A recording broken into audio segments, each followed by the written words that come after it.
ay nagbibilang ng pera ng taong bayan. Si Kuya Bart.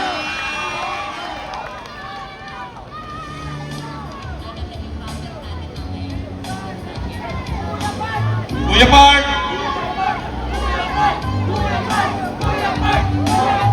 Eto.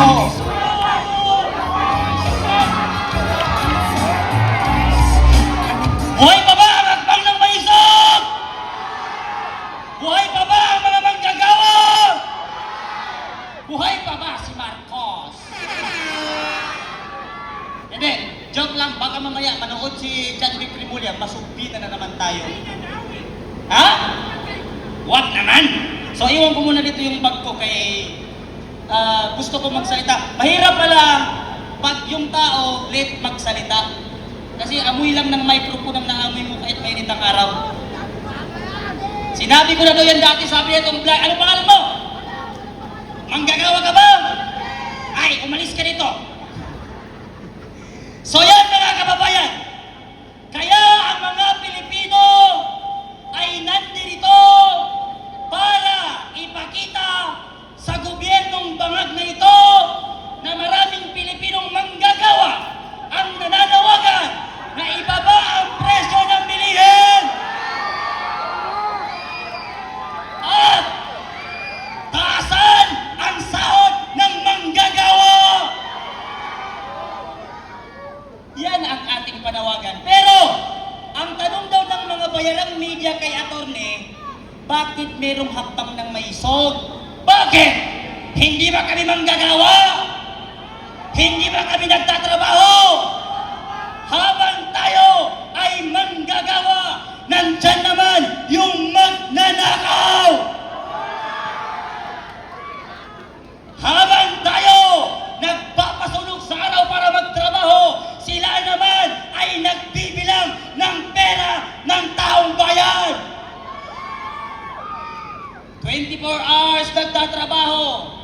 Mga college student na nagtatrabaho sa Jollibee, McDo, Manginasal at kung saan-saan pang restaurant para lamang matustusan ang pambayad sa tuition fee, habang ang mga gagong gobyerno na walang pakialam sa mga estudyante at mamamayang Pilipino naghihirap, nagpapakasala sa loob ng gobyerno. Hindi lang ang usapin ng manggagawa ang aming ipinunta na ibaba ang presyo ng mga produktong bilihin sa Pilipinas, taasan ang sahod ng ating bansa. Ayaw din ng mga manggagawa na ma-impeach si Sara. Ang gusto namin ma-impeach, ipasara ang Congress dahil kay Speaker may akap. Narinig nyo ba yun? Dahil kay Speaker may ayuda. Luistro, ang kapal ng mukha mo. Ang daming Pilipino dito, Luistro. Napakakapal ng mukha ni Luistro. Ano ang sabi niya? Simple lang. Pag walang kaso, humarap at sumagot. Luistro versus Luistro. Ano pa ang sabi ni Abante? Abanting utak hipon. Hindi ko susuportahan si Sara Duterte sa pagtakbo niya bilang Pangulo. Yan ang sabi ni Congressman Abante. Yung isang congressman na hindi binoto pero nasa Congress na daw po. Hindi daw niya susuportahan si Bibe sa pagtakbo. Abante, hindi kailangan ng mga Duterte ang suporta galing sa'yo. At hindi namin kailangan ang suporta mula sa'yo. Bakit? Walang bumoto sa'yo nung eleksyon. Abante! Walang bumoto sa'yo, Boy Dila! Walang yung bumoto sa'yo. Kaya ka lang naumpo sa Congress dahil inappoint ka ni George Garcia na isang pumilik. Sino nanalo? Oo. Meron pa dito isang congressman. Dito lang ba nasiskita? Anong pangalan nun? Yung singkit. Si Congressman Chupapa. Ano? Joel Chua pala. Akala ko si Chupapa. Ang daming bayot sa gobyerno ngayon. Ito. Yung taga Batangas pumunta ng Liwasan Bonifacio. Anong ginawa nila? Gusto nila suspindihin ang VAT ng produktong langis. Andun na si congressman, nakipagtalo siya dun sa mga tigulang na buhaya. Ano ang sabi ni Recto? Yang si Recto ang dahilan kung bakit hindi sinuspindi ng gobyerno ang VAT ng produktong langis. Bakit? Malaki daw yung mawawala sa ating gobyerno. At Bongbong Marcos at lahat ng mga congressman, ipinapangako namin sa inyo na walang buboto sa inyo sa 2028 election sa lahat ng congressman at kongresista na buboto para ma-impeach ang pangalawang Pangulong si Rodrigo Sora Duterte. Marami dito kasi sa loob mga ngiwi, pero wala tayong magagawa kasi ang ating presidente, lutang. Sino ba? Lahat ng congressman at congresswoman na ngayon ay maingay dahil sa impeach ni BP Sara. Si Senator Risa Hontiveros. Ay, maraming salamat at nakauwi kayo, sabi niya. Maniniwala lang kami sa kaplastikan mo pag ibalik mo yung 80 billion na pondo ng PhilHealth na ninakaw mo. Ikaw, sa kaplastikan mo, Risa Hontiveros, nakuha mo pang tumakbo na presidente, hindi ka mananalo. Bakit? Ginawa mong santo ang adik. At ipinagawa pa ng museum yung mga adik. Lahat ng makakaliwa na grupo, anong panawagan? Ipakulong si Rodrigo Duterte dahil sa human right violation. Napakaraming pinatay Duterte. Ito yung ginagamit ng mga profesor ng UP Diliman, UP na mga bubuk na profesor. Yung imbis na ang tinuturo nila, aralin panglipunan, war on drugs ang tinuturo. Paglabas ng estudyante, Duterte di estudyante.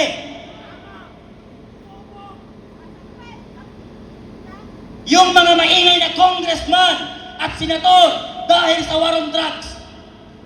Kamakailan lamang 5 pulis ang inambus sa Sharifah Guak. Nasaan ang mga congressman na maingay? Nasaan ang mga senador na maingay sa war on drugs? Bakit pag pulis ay hindi kayo nag-iingay? Pero pag adik, lahat kayo bright at matalino. Mga senador at mga congressman.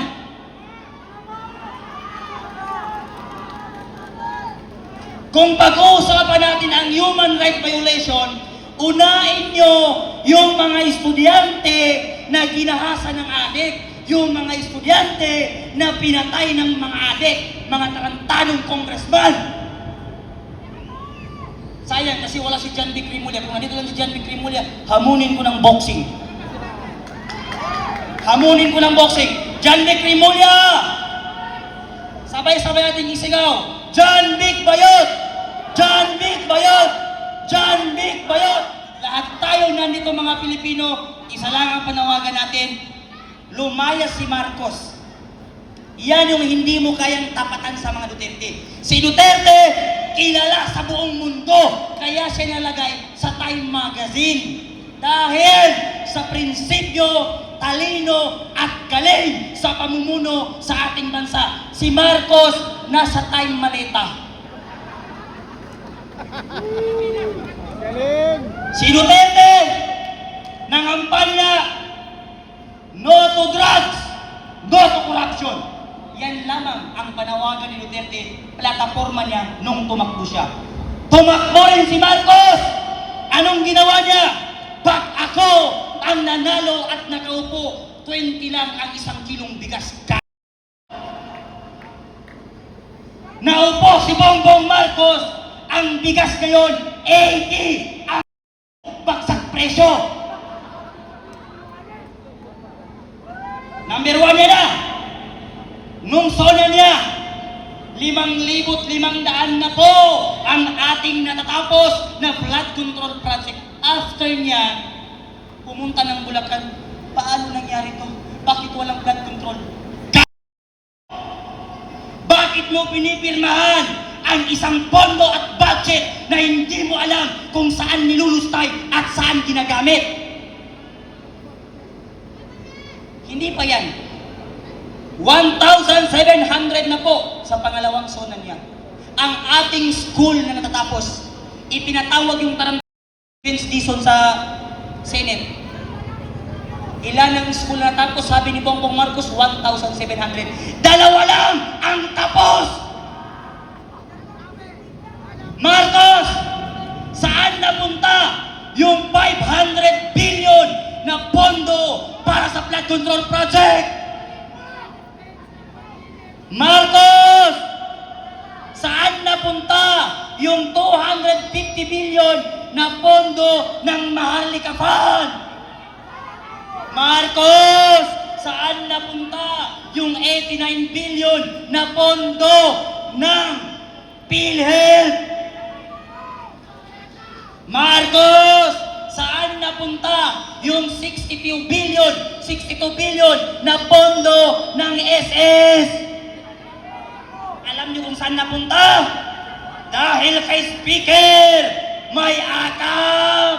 Doon napunta yung pera natin. Kaya yung Speaker na si Martin Romualdez, pati yan sa Congress na si Luistro, yan ang isa sa may pinakamalaking pondo at pera na ninakaw.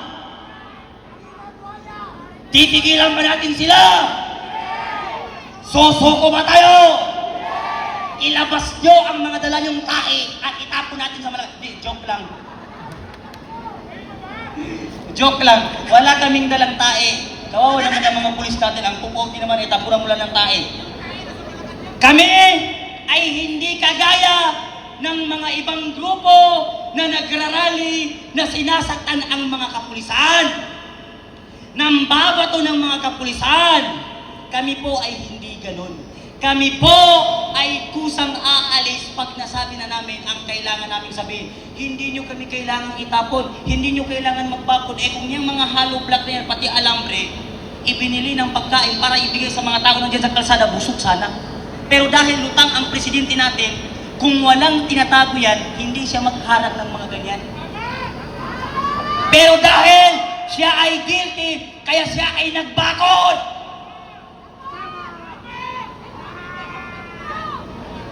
Ang tatay, magnanakaw. Ang anak, magnanakaw. Kaya lahat ng pamilya Marcos, puro magnanakaw. Maraming salamat at magandang hapon.